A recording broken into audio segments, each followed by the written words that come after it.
Coming to you live from San Francisco. Do you believe it? It's Zig in the Zone.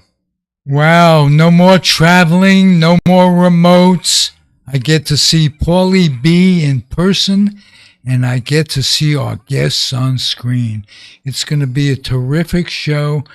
But first, tell me how you've been, Paulie. I've been juggling, dude. It seems like over the last couple of weeks, either technical or something has been afoot. So I've just been trying to move and groove, do whatever I can to keep this thing going.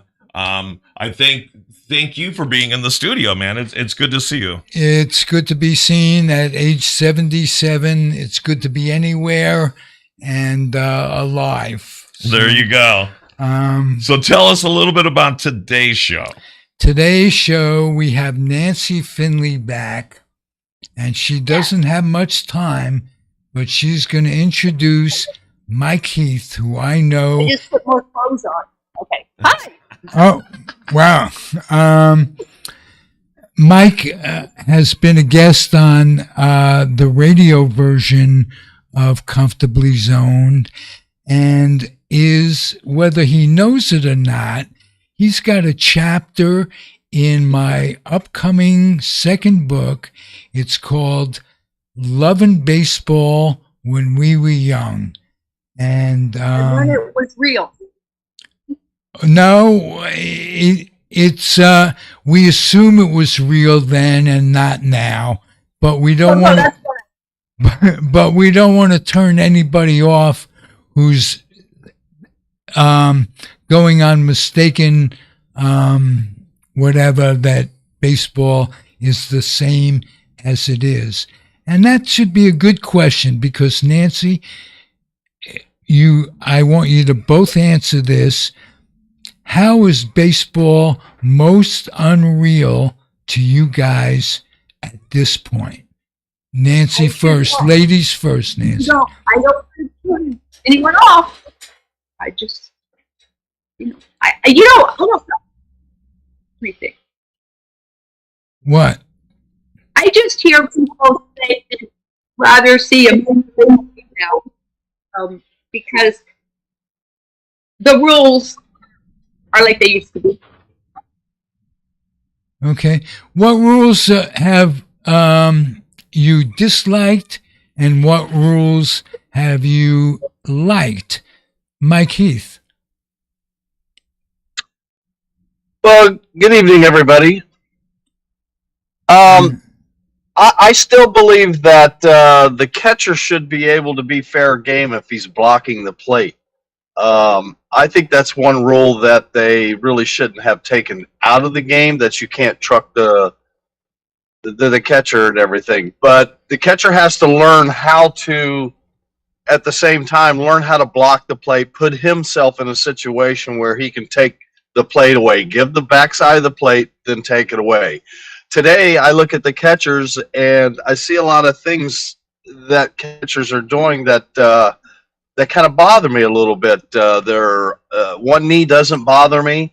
One knee bothers me when there's guys on and they're trying to pick balls with guys in scoring position.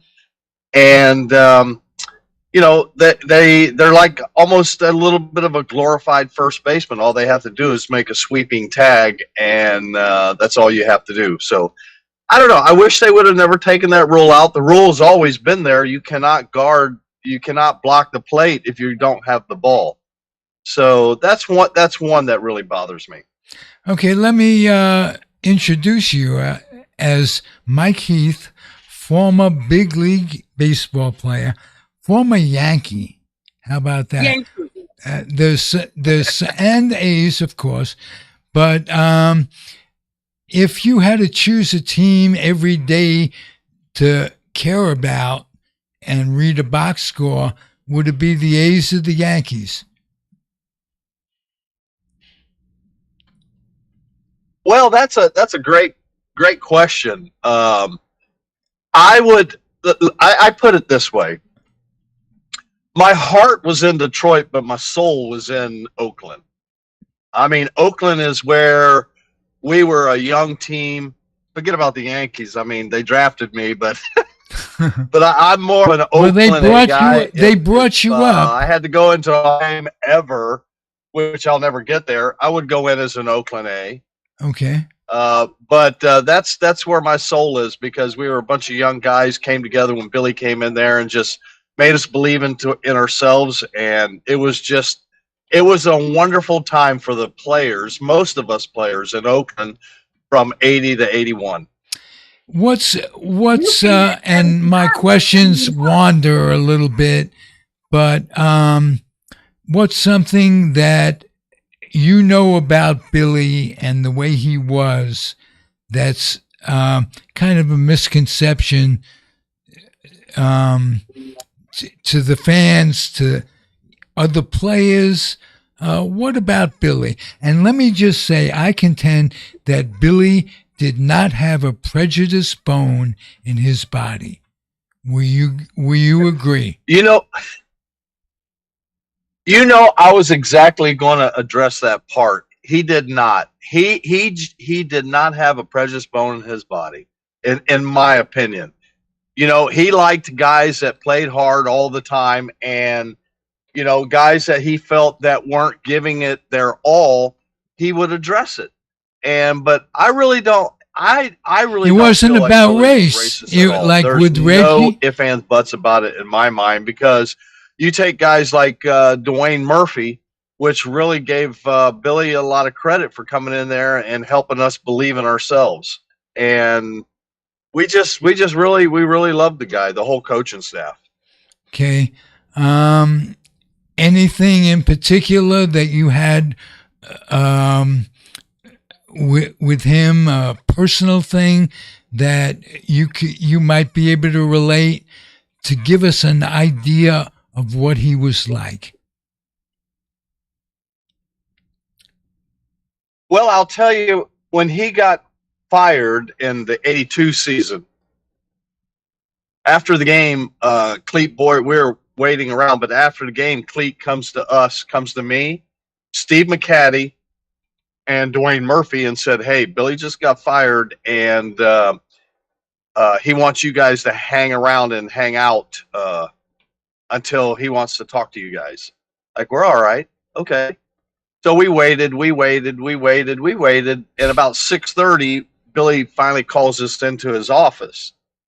Well, we go in the office, and yeah, it was tore up. I mean, Billy was all mad about the situation because there were some things that I think the organization was supposed to do for him that they didn't.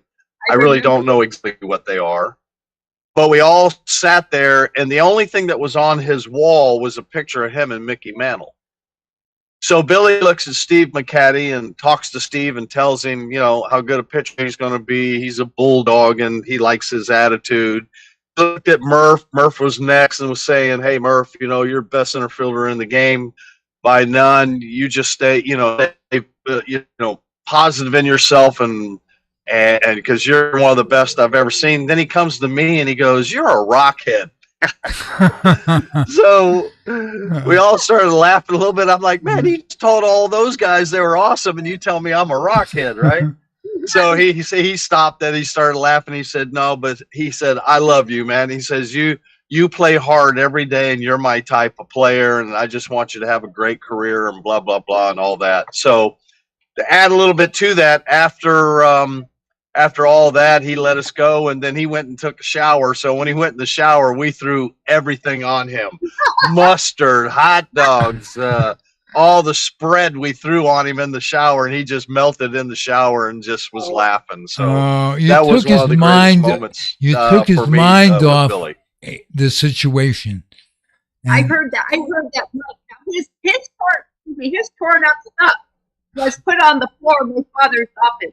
We found it the next day. Okay. And I don't know who did that, but Dad had a long talk with Billy the next day, Right. and I was in tears.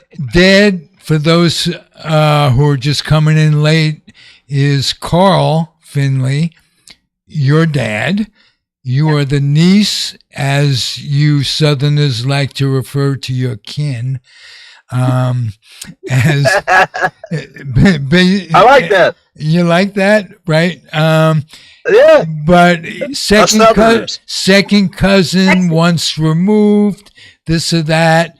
But you played a big role in that organization, and I'd like to know how you, Nancy, first met you, Mike, if you would. I saw Mike at events. I mean, I saw Mike from afar, and then at social events. But a lot of people didn't even know me because I was quiet. I was with Dad all the time. There wasn't a lot I could talk about. Dad didn't want me to talk too much. He thought I had a big mouth. So I tried to stay quiet. You know, what could I talk Mike about? is laughing at that, but So I just was quiet and waited to see if anyone else talked. People said things around me, but I don't think people paid attention to me.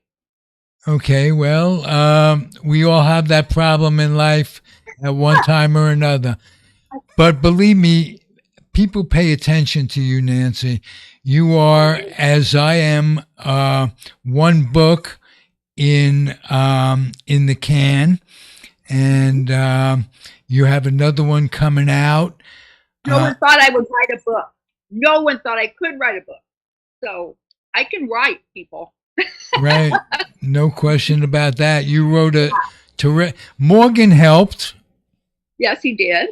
And my husband was not into baseball when I met him, Mike. He didn't even follow the game. right, No baseball. so he had a lot to learn, but he brought a lot to the table in terms of putting the book all together. Let me ask answering like, is it libel, slander? He can answer things like that for me. right, or is it both?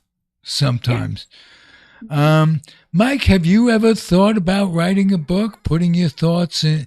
You've had a terrific, not only as a player, you were a terrific coach.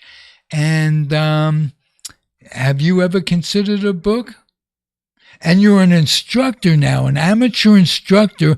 Is it your daughter or your niece that that you are really training? You have that knack. I'm curious. Well, I train at Ostinger's Baseball Academy here in Lithia, Florida, which is just outside of Brandon. And we have quite a few kids that come through this academy. It's not a school academy. It's just come here and we train you in baseball and you go home. So what happens is that we've had quite a few kids come out of here. Our teams are really good. We're ranked in the state, and of a lot of our young teams, like our 14s and 15-year-old kids. But getting to my daughter, she was a college basketball player. She went and played college at Warner Southern and scored 1,100 points. So we're pretty proud of her with that. Yeah. But at this point right now, I do help my grandson a little bit with his baseball. How old is he? What is he is 8. Can't start too early, I'll tell you that. And his granddad's a baseball player, major league player. What are the if you had to name 3 keys to developing successfully, and if you could concentrate on what those 3 things are that are most apt to make a player move to a higher level? It isn't whether you make it all the way sometimes. It's how you get the most out of your talents. And and I picked 3 that's a number that you can work with. 3 things that would be most important in development. In my opinion, it's confidence, number 1. Number 2 would be work ethic. and number 3 is ability. Okay. All right. Have you seen anyone that you in your career that most applies to that ability being third and making it on confidence and work ethic over people with the ability? Who are some of the players? Well, that's a great question, because I did put ability last. Yes. But when I feel like I'm dealing with younger kids, I want them to have their confidence first, their work ethic. You can put all those 3 in different categories however you want, but you have to have the ability, number 1. But there are a lot of guys like myself. I feel that I had a lot of confidence. I'm getting a little feedback, sorry. A lot of it. I had a lot of confidence. My work ability was very intense, and then my ability was probably of all the big leaguers, was probably third on the list compared to the guys in the big league. So, my confidence was 1, my work ethic was 2, or work ethic 1, whatever, however we want to put it. But if I'm ranking myself with major leaguers, I think my ability was third in all that compared to the guys I played against. Okay. How does that transcend the confidence part, Nancy, to your writing books that you never thought you could write? Who gave you that confidence? Well, with me, it wasn't confidence. It was that I missed my dad so much. I was in mourning for my dad, and then doing the chronology, going back to Kansas City helped me. And then I realized that his name wasn't out there, and his name was disappearing, at least it seemed like to me. So I started a chronology, and then I filled it in later. And that's what motivated me. What gave you the confidence, Mike? Oh, well, boy, that's a little bit of a tough question. I always felt like that I was always confident in everything I did. I don't know how I got that. I don't know if it was just I was born with that. You must have had a good family. But my confidence is way high. Man, I can't answer that. Nancy, you did a great job of answering that. But piss on that? I'm having a hard time answering how my confidence. I think everybody got so high. is born with confidence, and it's taken away by some people. Why wouldn't you have confidence if you don't know any better? That's right. So was there someone in particular? In the major league, of course you're going to have confidence. You should. Right? He's a major league player. Yes. Absolutely. Mike, is there someone who helped you along the lines by not taking away that confidence at all? No, but there were a couple coaches that I go with the attitude: if you believe in me, I'm going to prove you right. If you don't believe in me, I'm dang well going to sure prove you wrong. Mm-hmm. That's how I've always lived my life, even as a kid. Oh, Charlie loved that. Charlie would love that. Yeah, that's what he wanted. Yeah, absolutely. What are your memories of being with the A's, Mike? The most vivid ones? Boy, I tell you what, there's so many memories in the Bay Area for me and being with that A's team. I mean, I could talk all day. Like you said, Nancy, I could write a book on all my memories of the Bay Area and the A's. Yeah. Do it. I mean, my best friend in life is still Dwayne Murphy and Dave Beard. Wow. Really? 2 guys that we were in Oakland together. Uh-huh. So I'll give you a quick story.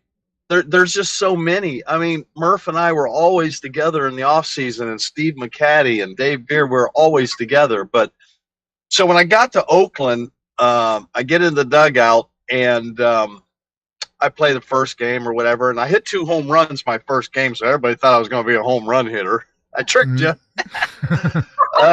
Hey, never know.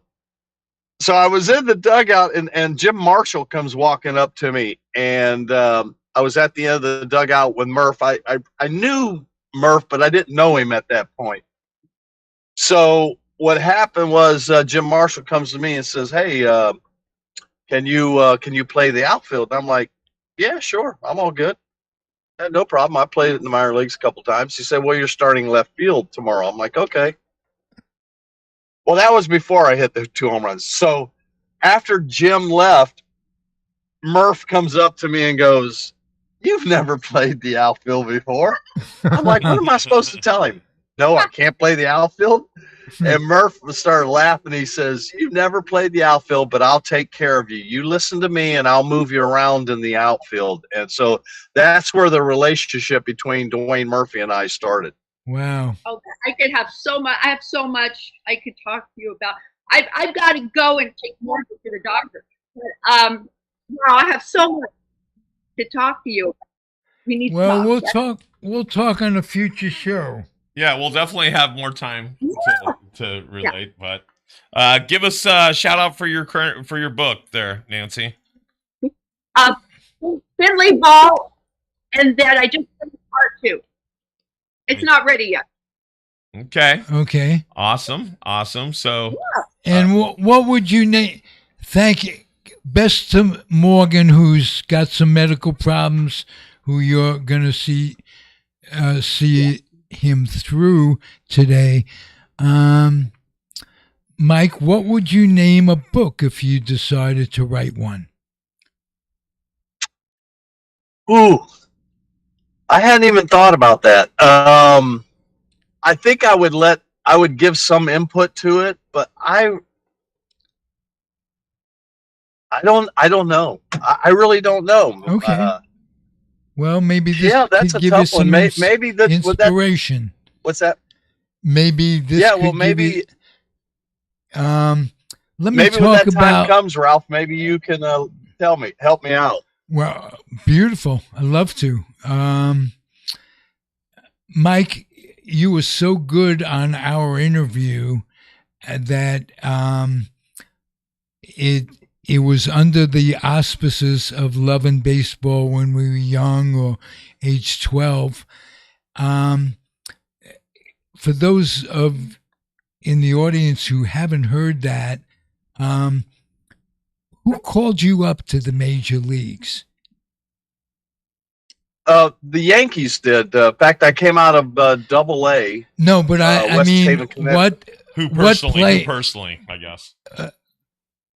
Yeah, who told you, hey, Mike, you're going to the bigs? Oh, that was, I got a phone call at midnight from the general manager or the owner of the West Haven Yankees. I think his name was Bob Zai, I think. He called me and said, "Hey, Mike, pack your bags, you're going up." I'm like, "Oh, well, look, I don't want to go to AAA. You know, I know they probably called Jerry Nairn up. I don't want to go to AAA." He goes, No, they called you up. They called you up, and I'm supposed to get you to Yankee Stadium tomorrow morning." So Bob Zai was the one that made that phone call to me. Did you sleep that night? I was really excited and had to pack my bags. But no, not really. I didn't sleep at all, to be honest with you. All right. Was it, looking back, was the whole thing worth it? Was it what you thought it would be? The whole career. What, were you satisfied? You came away with knowing you gave it all and you were able to become a civilian? You know, Ralph, the thing about it is that I'm getting a little feedback. That's why I keep turning down my radio. Sorry about that. But the thing of it is, I felt like I was a little bit of an underachiever. It's not because I didn't work hard, because my workout routine in the off season was very intense. I was always in shape, but I just don't think I lived up to my potential of when they drafted me. What I thought I was, they were going to project me where I was. So, I beat myself up a little bit like that because I felt that I probably should have been a little better than what I was. That's a good, honest answer. What is the thing you would tell your son about that attitude? Future player. The good thing about it, yeah. Thing about it is that sometimes we don't live up to our potential, but that doesn't keep us from working hard and trying to improve every day. I'm always the kind of guy that you can be disappointed in your performance, but you can't get discouraged. You can't get discouraged if you have a bad day, but you can definitely be disappointed because that pushes you for the next day. Okay. Hey, I'm going to introduce you to Paulie B. Paul Brumbaugh is the producer and coincidentally kind of a baseball fan, A's in particular. Paul, off the top of your head, meet Mike and ask him what you'd like. Well, Mike, what was your heyday in what years was it in A's history? What generation there? It would be at the end of the '83 season. The A's signed me to a long-term contract. Well, long-term was a 3-year with a 4th-year option. So this is what I'm most proud of. One of my things I'm most proud of in my career. After the A's signed me to that 3-year, 4-year option year, I had 2 of my best years ever in my career. Lived up to it. You lived up to it. The 2 years back to back, I hit 13 home runs, 65 RBIs, batted .250. So, and I threw out like 45% of the runners. So that was the most productive years I think that I had with Oakland. And what I'm proud about it is they signed me to a long-term contract and I excelled. I didn't degress or whatever in my numbers and my performance. That's what I say. You lived up to it, which is all you can ask. Yeah, sometimes when players come onto a team, they're for one reason or another, and sometimes they're in their decline. But it seems like you came into your stride in Oakland. Yeah, that I agree with that 100%. I got in there, and Steve Burrows was the one that made me full-time catcher, and started catching pretty much every day, and I just took off from there. And another thing I'm proud of is being a versatile player. Manager can say, hey, look, I'm going to give so-and-so a rest today. Mike, go play shortstop, or Mike, go play right field, or Mike, go play first base, go play third. I was that versatile player that I was very proud of that, being able to do that for a manager in a ball club. Good. And by the way, your numbers, 13 home runs, .250, throwing out all those guys, they're very impressive for a catcher. And when I say that, there are few hitting catchers in baseball. Yeah, well, I the 13 home runs deal, I should have been able to do that constantly for some reason, but I just didn't. I felt like I tried to go to right field way too much, and I should have tried to maybe stay up the middle more to left center in my hitting instead of trying to go to right field so often. Who were some of the coaches on the A's at that time that helped you? Man, we had a bunch of guys. We had Harmon Killebrew was there at one time. Oh, wow. We had Billy Williams was there. Eddie Matthews was there with Billy, and there was just so many. I mean, Cleet Boyer helped us a lot. It was just Jackie Moore was a good coach. He became a manager for a little bit with the A's. But it was just, I thought we had a really good staff. I really enjoyed all the guys that worked with us. Good. What would you do differently in your career if you had it to do all over again? Besides not hitting more than 13 home runs every year. But I mean mentally.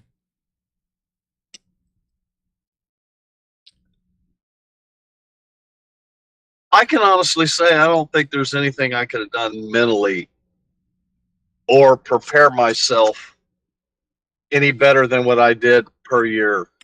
I wish I would have had a better year in St. Louis, but mentally I couldn't have done anything better. I really don't think so. And my conditioning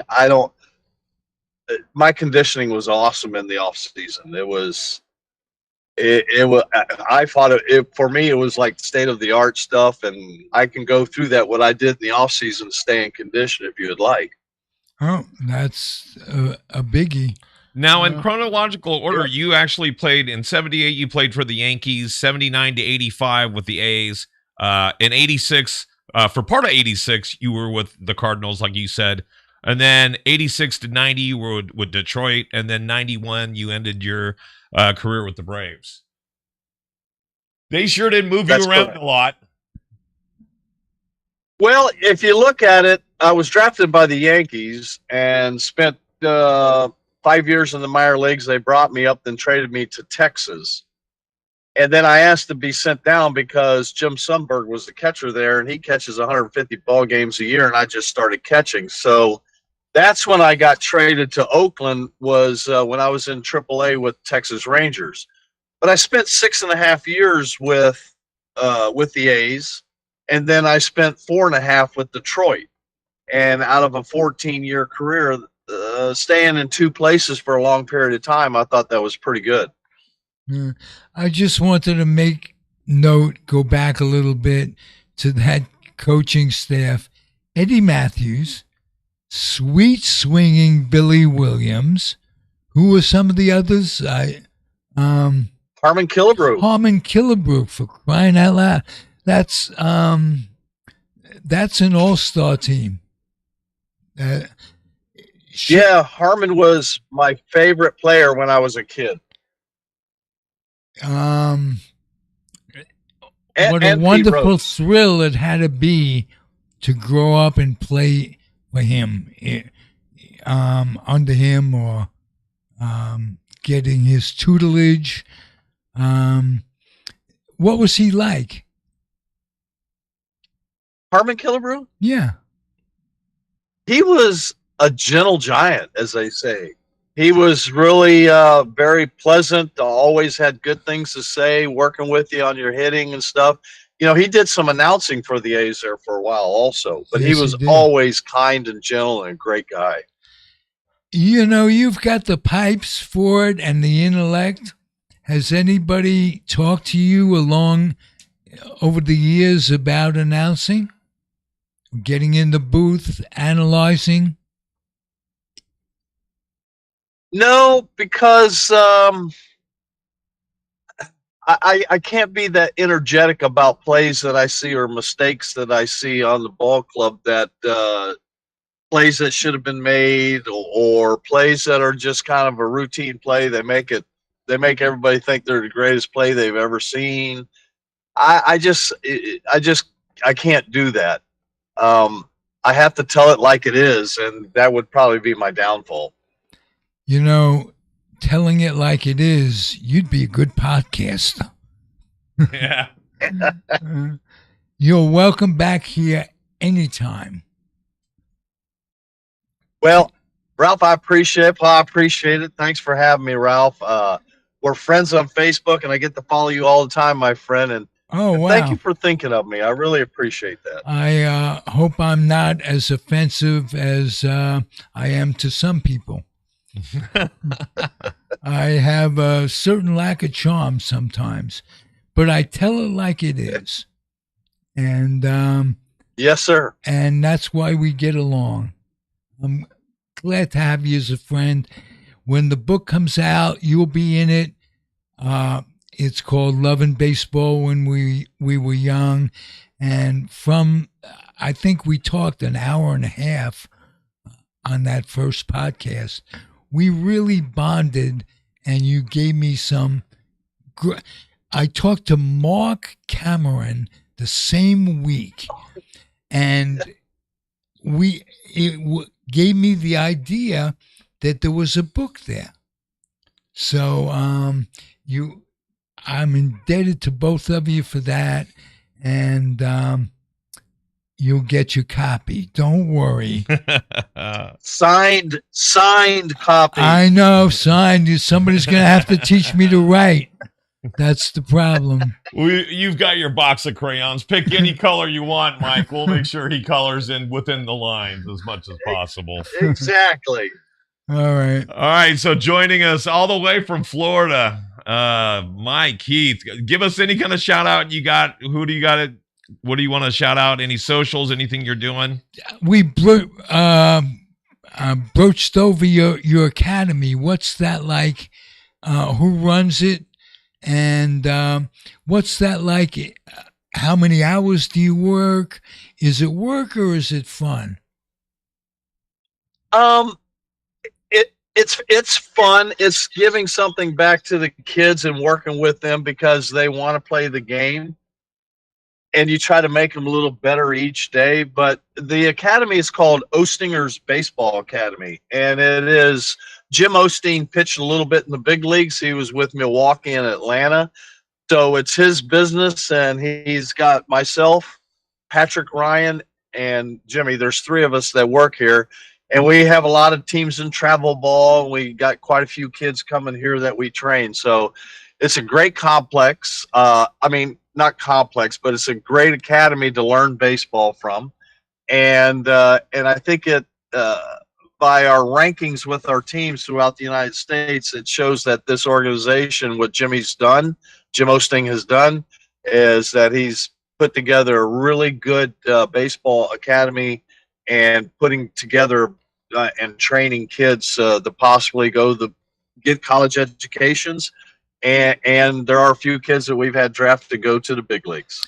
You know, incidentally, I'll bet you met him when you were playing in Atlanta. Well, no, these guys are quite a bit younger than me, Ralph. You know, they're in their 40s. Yeah, but you're young at heart. Yeah. That's correct. So are my knees, Ralph, but they're not helping me very well. They're very young at heart. I have the knees of a 16-year-old. Hey, thank you for being here again, Mike. Would you, if I called you, would you come back sometime? Ralph, anytime you need somebody to talk and everything, let me know. I'll be more than happy to, my friend. Thank you, Mike. And all I do is try to impress the producer with the guests that I have who are positive, have opinions without being opinionated, and friendly. And you are all of those. So thank you again. And he's impressed me once again, Mike. Just to let you know, he really pulled out all the stops today, brother. I really did. And look, you're rubbing off on people. He's got a mobile studio too. Yeah, Did you notice he's got a mobile studio? That's right. Yeah, I was telling Paul I have a mobile studio, which I live in the back of at times. I'm a cross between a yuppie and hippie, which means that I have a BMW, but I have to live in it. So but I'm doing okay in California, and you are as well. We won't get into the political part of Florida. Right. For good reason, because I want to end this show on an upbeat, and not on a segment called the Florida File. Right. That's all we're saying. Well, that just goes to show you it doesn't matter. We can all still be friends, man. It absolutely. And there are old Jews. The law in the Torah was that an old Jew has to move to Florida when he retires. So I'm breaking that law. And do you think I could get by living in Florida? I got a lot of Jewish buddies that live here. Okay. Well, I know. Yeah, I mean, some of my best buddies are the couple doctors that are retired and all that, and they seem to not mind it. Okay. I'll take your word for it. But for the time being, I'm just going to stay in California. Stay comfortably zoned. You got it, Mike. That sounds like our segue to get right back into things. All right. All right. Hey, thanks, Mike. We Thank really you. appreciate you, and we definitely would love to have you back when there's not these gremlins in the machine. I don't think it was you. I don't think it was you at all. Sir. Yeah, no worries. Have me anytime. One of my kids just showed up, and I have to go train him right now. I'm a little late getting back there, Good. so I really noticed appreciate you have it, your guys. sleeves on. I'll bet you wear sleeves every day of your life. Well, they're actually short sleeves today. Oh, okay. I didn't realize that. There you go. Go A's. Go Mike Heath. All right. Thank Yes, you, Mike. sir, Ralph. I'll see you in August. I really look forward to that. You come for dinner Okay, bud. in the back of the station wagon. We have a half a pepperoni pizza just for you. Right. Make it a third because I'll be there too. We'll go get an In-N-Out burger. There you go. Oh, we got an In-N-Out burger in Alameda, California, and the food goes in and comes out on the same visit. There you go. Thank you very much again, Mike. Everybody, Mike Heath, everybody. Thank you very much, Thank sir. you. Thank you, Appreciate my friend. All right. I kind of hung up a little prematurely before he said, oh, but that's Yeah. okay. We're in here. I noticed a couple of our glitches that are happening, and I know why. I fixed it in my brain. What's that? Oh, there's a setting that I need to change, but that's okay. We'll do it for the next. You thing. always get it. We And do sooner or later. We do get it. It's even asking me to review the call quality today, and I'm gonna say no. That call quality sucked, but we love the quality of the people that were on the other end. That's all that really matters. The technical stuff takes care of itself when you have people that divert you. We didn't think about the technical thing for an hour talking to Mike. Oh no, we didn't. We actually were to sit there and be able to enjoy the conversation. So it And was really good. like I've told you many times, we're not CNN. We're better. We're better. All The right. Cannabis News Network. Whoa. CNN. You Well, like that? The Cannabis News Network. I'll give you the audience the same advice that I gave you about cannabis today. Okay, what is that? Stay away from the vapes. Yeah, because apparently, so are you hearing the same thing I'm hearing? I am. And, the whole, not just cigarettes, the vaping process usually has to go 10 years for the FDA to approve it. That was run right They through. streamlined it. They because- streamlined it because the same people that run the FDA were running the big businesses. Right.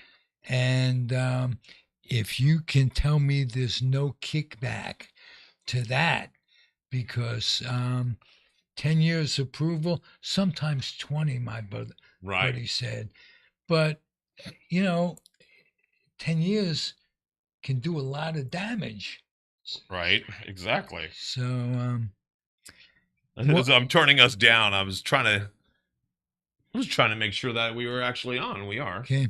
Tell me what you got going at Edge Studios. Okay, at Edge Studios, we have a lot going on. Apparently, we have technical difficulties, but that's just part That's of part of the dance. it is part of the dance. But what we have going on here is we have people that are trying to express themselves in a free, a stress-free environment where they can come and create and just be themselves. So we would like you to come down to Edge Studios, check us out at edgestudiosonline.com. Send us a studio request form. Go up to the menu, hit that studio request form. Send us an email. We'll get you in here, free tour, check things out. You can do a podcast. You can record a rock video. We have an immersive green screen experience where you can come in and be basically anywhere in the world or out of the world. It's crazy. But you can come in here. We're a community-based podcasting studio, so we're always here to help you realize your dreams. I guess that's what I'm saying. And let me tell you about Paul's number one characteristic for you listening out there. It's empathy. And you can know the technical stuff like our former mentor did, and it doesn't make any difference if you can't relate to people. Paul, if you call, write, email, whatever, you will always get Paul as a straight shooter. That's right. Even when things are going bad, like right now, we have glitches all over our screen. Well, that's when you want to take a bullet and put it straight in your head. Well, we definitely, it's like even right now, you can't see it, but you have like a bar that's right here in your face, and then you have a bar right down there. And it's really strange. You don't see it because it's not there. It's a ghost in the machine. And I had to go look on and see if it was actually going out that way, and it sure was. Oh, well. But that's okay. You heard us. You saw us. We do what we do. We'll be back next week with just you and I talking. Absolutely. And that's going to be episode 21? 21. I'm going to talk about my new book and what went into that, and my history in podcasting, how that got started. I think it'll be interesting. There we go. And that's all we can say. Thank you again, Nancy Finley, for coming by 2 weeks in a row. And best to you, Morgan. Best to you, George Grimm, who's recovering. Jerry Feidelberg, who's recovering. Again, Marty Rose, ongoing suffering. He's got ALS. He was one of the backbones of our Comfortably Zoned network, and one of the backbones of my life. We were friends since second grade, and walked to Newtown High School, 1.5 miles in the cold every morning, along with Alan Mayer. So if those two guys could get along with me in the cold for 1.5 hours a day, they're special people. There you go. Marty, we love you. Alan, we can't wait to get you back on the air. We've had you as a guest on the Comfortably Zoned radio network. And I've got over 3,200 in 12 years, 3,200 offerings. We've talked to all kinds of people. And it's not just baseball. We talk about life. Now that Mike is gone, we could celebrate Trump's becoming a con. There you go. It's a crossover for some. We should have known about him long ago. We should have known about it before we elected him, but we knew it. Absolutely. All right. So I guess that's what we have to look forward to. See you guys next week. Next week. Be well. Come back and join us. And thank you, Paulie B. Thank you. See you, Zig.